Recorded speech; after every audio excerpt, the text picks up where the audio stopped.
Entendido? Gente, vamos dando continuidade agora. Falamos sobre Hebreus. Agora falaremos sobre as últimas epístolas da Bíblia, né? Vamos dar continuidade aqui ao nosso estudo. Agora começando sobre a epístola de Tiago. Apóstolo Tiago. A carta de Tiago, gente, como as cartas do apóstolo Pedro, João, 1 Pedro e 1 João, tem muita semelhança em relação aos seus assuntos, opiniões e também alguns escritos no aspectos do ensino. Eles não são teológicos, então mostra apenas algumas doutrinas, como a escatologia, fala também sobre o senhorio de Cristo, mas não propriamente doutrinas específicas teológicas. Eles são uma carta aberta a um público em geral, próprio, né, como o próprio grupo de cartas já vai estar definido, epístolas gerais. Então, elas não têm um destinatário, como é característico desse grupo de cartas específico. Então, essas cartas, tanto de Tiago quanto de João, nós vamos ter essa abrangência do seu destinatário. O autor do livro de Tiago não tem claramente uma conclusão sobre quem seria, qual Tiago seria, até porque na Bíblia, no Novo Testamento, vai aparecer aí, no mínimo, 4 Tiagos. Né? Então, o primeiro Tiago é o filho de Zebedeu, também ele era seguidor de Jesus Cristo, como está em Marcos capítulo 1, verso 19, e Tiago, junto com seu irmão João e Pedro, tornou-se um dos apóstolos mais íntimos de Jesus. Também temos o Tiago, filho de Alfeu, também um dos 12, mencionado apenas na lista apostólica registrada em Marcos capítulo 15, verso 4. E temos Tiago, o pai de Judas, que não é o Judas Iscariotes, tá? É outro. E o Tiago, irmão do Senhor, como está em Gálatas capítulo 1, verso 19. Então, quais desses Tiagos poderia ser o escritor da epístola de Tiago? Bom, como ele não se identifica como autor, como apóstolo, então nós já podemos descartar aí os filhos de Alfeu, né? Então, porque eles eram apóstolos. Então, como o autor não se identifica como apóstolo, ele então podemos aí tirar esse Tiago da lista, né? Como um provável escritor da carta. Também, além disso, Herodes Agripa fez também passar a fio de espada, como está em Atos 12, 2, esse Tiago ainda no ano 44 depois de Cristo. Sobre o pai de Judas, não há nenhuma evidência que podemos falar que ele seria o autor dessa carta. Então, podemos então considerar o autor da carta, Tiago, como sendo o irmão de Jesus, devido à autoridade sobre a igreja e à importância. O Tiago que presidiu o concílio em Jerusalém. E eu vou falar para vocês que alguns até cometem o erro de entender que foi Pedro o líder daquele concílio, mas pelo que o texto de Atos 15 sugere, foi Tiago o líder daquela, foi ele que deu a palavra final. Então, também temos aí Gálatas capítulo 1, verso 19, o apóstolo Paulo definindo aí Tiago como irmão de Jesus, como irmão do Senhor. Então, Tiago, ele pode, como irmão do Senhor, podemos até falar assim, mas ele não foi daqueles dos irmãos de Cristo que não acreditavam em Jesus? De fato, Tiago, inicialmente, ele era cético, como irmão de Jesus, não acreditando no chamado do ministério de Jesus, porém, acaba que ele se converte verdadeiramente, talvez após aí da ressurreição, como está narrado em 1 Coríntios capítulo 15, verso 7. Então, a carta de Tiago foi escrita aí provavelmente entre 44 depois de Cristo, o começo aí da perseguição que se difundiu com a diáspora de Atos 12. Então, até 62, que foi o ano da morte de Tiago. Esse Tiago, irmão de Jesus. Qual seria o propósito de Tiago em escrever essa carta? Alguns acham que essa carta foi uma resposta escrita à interpretação excessivamente zelosa do ensino de Paulo sobre fé. Porque você percebe que a base da carta é falar sobre fé. Tiago é muito mais, é bem lembrado sobre o conceito de fé e obras. quando você fala, a fé sem obras é morta. Então, esse é o conceito. E Tiago, então, vai escrever porque havia ali uma visão extrema, irmãos, chamada de antinomismo, que sustentava que, através da fé em Cristo, é possível estar completamente livre de todas as leis do Antigo Testamento e de todo o legalismo, de toda a lei secular e de toda a moralidade de uma sociedade. Então, a fé te desprendia de qualquer estilo de lei. Você estava livre, uma liberdade. Porém, o livro de Tiago vai se dirigir aos que são judeus e dispersos entre todas as nações, falando que para eles terem cuidado com essa excessiva liberdade. Porque a gente sabe, irmãos, que por mais que nós estamos livres, como Paulo vai dizer em Gálatas capítulo 5, que foi pela liberdade que Cristo nos libertou, ele mesmo vai dizer, não useis a liberdade como pretexto para o pecado. Então, a liberdade não significa irresponsabilidade. Tiago, então, vai escrever os judeus, irmãos, para incentivá-los a continuar crescendo nesta nova fé. Também vai destacar que as boas ações vão fluir naturalmente daqueles que são cheios do Espírito e que vai questionar se alguém pode ou não ter uma fé salvadora se os frutos do Espírito não puderem ser observados. Assim como Paulo vai dizer lá em Gálatas, capítulo 5, 22. Então, quando você é cheio do Espírito, naturalmente os frutos vão ser evidentes. A fé vai brotar, a fé que salva, a fé que liberta. Então, é sem uma forçação de barra. Então, é isso que o Tiago vai trabalhar. Você não vai precisar se prender a um legalismo, é fato, mas você também não vai viver uma vida relaxada, porque alguém que tem a fé salvadora, que tem o Espírito de Deus sobre a sua vida, naturalmente demonstrará esses frutos através da prática diária. Então, quando nós lemos Tiago, vamos ver 4 pontos importantes nesse livro: a igreja, a tentação, a vida cristã e a relação que ele faz da justificação pela fé através das palavras, né, expressadas por Paulo, uma semelhança aí das palavras expressadas pelo apóstolo Paulo. Uma outra questão também que é importante dizer aqui, dentro desse contexto, dessas 4 divisões, iniciando pela igreja, é que Tiago vai revelar que pouco sobre a natureza da igreja, ele pouco vai falar sobre as características da igreja, só que ele vai dizer que essas características são importantes. Ele vai usar os termos judaico de sinagoga para designar reuniões de cristãs, né? Então, reuniões de pessoas que servem ao Senhor. Um outro fator importante é que Tiago fala para pessoas que conhecem a doutrina cristã, porém, insiste em orientá-los em melhorar essa conduta. Tiago vai admoestar os mestres, os líderes da igreja, né, a manterem a língua moderada, e isso é exatamente a evitar ou deixar, né, de falar coisas vãs, coisas que de fato vão denegrir o evangelho. A boca que abençoa não pode ser a boca que maldiz, né? E isso é um desafio muito grande, principalmente nos momentos de piques emocionais.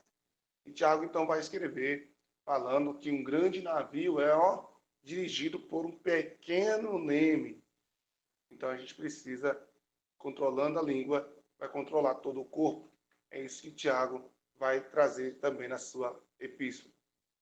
Tiago vai falar também sobre a tentação, porque ele está preocupado com as questões das pessoas colocarem a culpa na tentação em Deus, né? Coisa que Deus é que fosse o autor da tentação, que Deus que fizesse com que as pessoas fossem tentadas. E ele então vai dizer que quando alguém for tentado, não venha dizer que é de Deus que está tentando ele, porque Deus não pode ser tentado e também não tenta ninguém. Tiago vai insistir que Deus não pode, de forma alguma, tentar ninguém. E quando a pessoa ela é tentada pelos seus próprios desejos. Então, ela é atraída pelos seus próprios desejos do seu coração e ponto. Não é Deus quem está fazendo a pessoa cair em tentação ou, no mínimo, levando ele a tentar.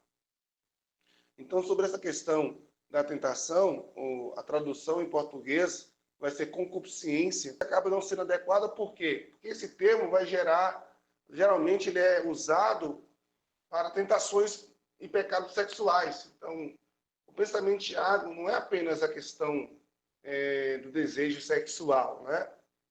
Às vezes, quando fala de tentação, o povo só leva pelo lado sexual. Mas tem pessoas que são tentadas em não perdoar, guardar mágoa, em não se relacionar. Infinitude, né, de fatores, estilos de tentações diferentes. Então, concupiscência no hebraico é nefshi, que vai significar alma, respiração ou desejo. Então, essa palavra é comum no hebraico, mas só tem o sentido de concupiscência em Êxodo capítulo 15, e lá em Salmo 78, 18. Então, a melhor palavra aí, se traduz mais claramente em relação ao termo grego epiditimia, é desejo. Então, não quer dizer que uma coisa é necessariamente má, porém, quando esse desejo está acima de Deus, engana e acaba-se pecando.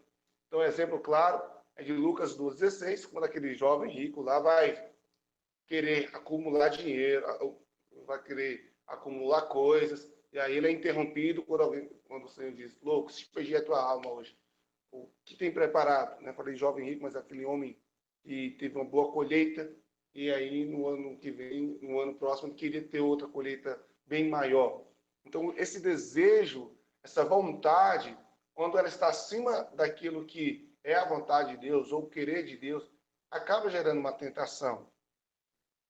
Então, a gente precisa ter essa diferenciar aí nesse contexto, tá bom? Um outro fator aqui que a gente vai ver no livro de Tiago é sobre a vida cristã, porque Tiago vai revelar para nós que quando entramos na vida cristã, somos gerados pela palavra da verdade. Então, somos como primícias das criaturas. A palavra, quando é recebida e é enxertada no coração, o homem vai encontrar, então, a salvação. A palavra gerar, conceber, significa que dar à luz. Tiago vai referir-se ao diabo como fonte da tentação e do pecado. Então, além da natureza humana que nos tenta, ele vai nos orientar a resistir o diabo, porque ele vai fugir de nós, né? Então, essa resistência que Tiago vai dizer para nós pode fazer referência não apenas à tentação ao pecado, mas a todas as astúcias pelas quais Satanás também tenta nos desviar aí da verdade. Em Efésios 6,13 vai falar sobre isso. E após ter vencido tudo, ficai firmes. Tiago vai mostrar que como todo cristão vive, esperando a volta de Cristo, rodeado de tentações. A tentação é algo que vai sempre ter, gente. Não adianta, somos tentados a fazer coisas erradas todos os dias. E como disse, a tentação não apenas refere a coisas sexuais, então, como o termo concupiscência, em todas as questões. Então, mas é pela vontade de Deus Deus quer que nós nascemos de novo. E a palavra que é enxertada em nós, em nossos corações, vai nos ajudar a não nos sujeitar ao mundo, mas vencer as provações e as tentações. Tiago vai falar que se nós vivermos assim, a crise nunca vai parar. Sempre vamos viver momentos difíceis, mesmo vivendo, buscando aí, sujeitando a Deus, resistindo ao diabo.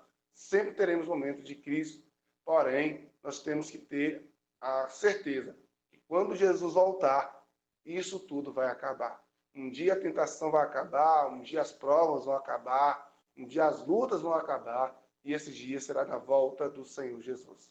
Quando nós olhamos para o livro de Tiago, nós vamos ver que ele traz um tema bem debatido nas cartas de Paulo, na doutrina de Paulo, que é a justificação pela fé. Então, alguns ainda continuam crendo, principalmente dentro do conceito católico, que o homem é salvo pelas obras. Mas nós sabemos que por obras ninguém é justificado diante de Deus. Nós somos salvos pela fé. Nós somos justificados pela fé. A absolvição divina é totalmente pela graça. Então, nós não temos condição nenhuma de achar que as nossas obras vão nos fazer merecedor. Tiago vai, em algum momento, até parecer contradizer a Paulo, mas só parecer, vimos? Porque, na verdade, o conceito acaba sendo o mesmo. Quando ele vai dizer lá, meus irmãos, que aproveita se alguém disser que tem fé e não tiver obras, porventura a fé pode salvá-lo? Parece contradizer. Mas é porque Tiago está dizendo o seguinte, que não adianta uma pessoa que é salva em Cristo, necessariamente, ela vai ter obras. Entende? Não adianta falar que você é salvo e você não tem obras, porque as obras é o fruto da fé, é o fruto da salvação. Quem é salvo em Cristo necessariamente vai desenvolver obras.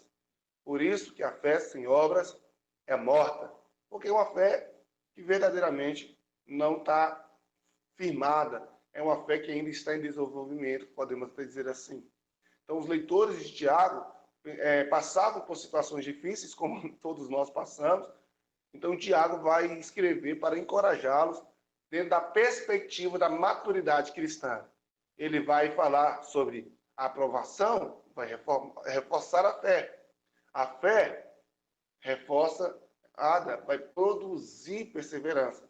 E a perseverança produz a ação completa em nós. Tiago tem a preocupação de que seus leitores se tornem praticantes da palavra e não apenas ouvem. Ele vai dizer que quem apenas ouve e não pratica é semelhante a alguém que, ao olhar no espelho e quando se vira, já se esqueceu. Então, fica claro aqui que a intenção dele é exortar os seus leitores a viver a fé na prática. Então, ter fé, ter obras. Então, assim, havia preceitos que não eram bem entendidos pelos crentes, então Tiago vai escrever a partir da perspectiva do ensino de Cristo, de que é necessário, sim, irmãos, ter fé, ok? Mas não deixe de ter as obras. Porque as obras é um reflexo de alguém que converteu e tem a fé em Cristo. Amém? Então, quem ainda não é convertido, é o que Jesus diz, pelo fruto conhecereis a árvore. Gente, como a gente dizer que vivemos o evangelho se isso não é visto na prática, se é só de boca para fora? Então, Tiago vai trazer aqui um desafio para todos nós, né, seguidores de Jesus Cristo, de que não é apenas falar, mas andar e falar, ok? É andar na palavra e falar. Que, embora nossa caminhada na fé exija crescimento do conhecimento sobre a palavra de Deus, ele vai dizer para nós que não para somente em extrair conhecimento da palavra de Deus. Conhecer a palavra de Deus, fazer um curso de teologia, uma formação bíblica, não é apenas isso. Ele vai trazer dentro do desafio aqui, irmãos, que nós temos obrigações a cumprir. Nós temos responsabilidades a ser desenvolvidas. Não existe cristianismo sem autorresponsabilidade. Entende? Se nós não desenvolvemos essa autorresponsabilidade de que existem ordenanças, existem mandamentos, e mandamentos é para serem cumpridos, verdadeiramente nós viveremos um evangelho de fachada. Em 108 versículos, ele vai trazer para nós 60 obrigações. Ele se concentra nas verdades das palavras de Jesus, no Sermão da Montanha, para motivar-nos a agir de acordo com o seu irmão, meio-irmão, Jesus ensinou. Então, a Epístola de Tiago, na prática, vai nos destacar a ideia de que alguém pode se tornar um cristão e ainda continuar na vida do pecado, porque é o que eu sempre digo aqui na igreja. Tem muita gente que muda de religião, mas não muda de vida, muda de católico para evangélico, muda de membro para um líder da igreja, mas continua vivendo na prática do pecado, não exibindo assim nenhum fruto de justiça. Então ele vai dizer que essa fé está compartilhada com demônios, porque até eles vão crer e vão tremer quando creem em Jesus. Mas tem muitos que dizem crer, mas nem sequer se preocupam. Então ele vai dizer que esta fé não pode salvar, porque não é autêntica, não está comprovada nas obras, porque a fé verdadeira, ela tem obras, ela é evidenciada nas obras. A fé salvadora, ela naturalmente, de maneira sem forçação de barra, nos leva a viver as obras. As boas obras não são a causa da salvação, mas são o resultado da salvação na vida do ser humano. Então, embora às vezes, quando nós lemos aí Tiago, exija um contraste com Paulo, na verdade, ambos estão em sintonia, em perfeito acordo. E quando a principal mensagem de Tiago, ao longo da carta, é sobre fé e obras, a primeira coisa que se deve fazer com a fé é viver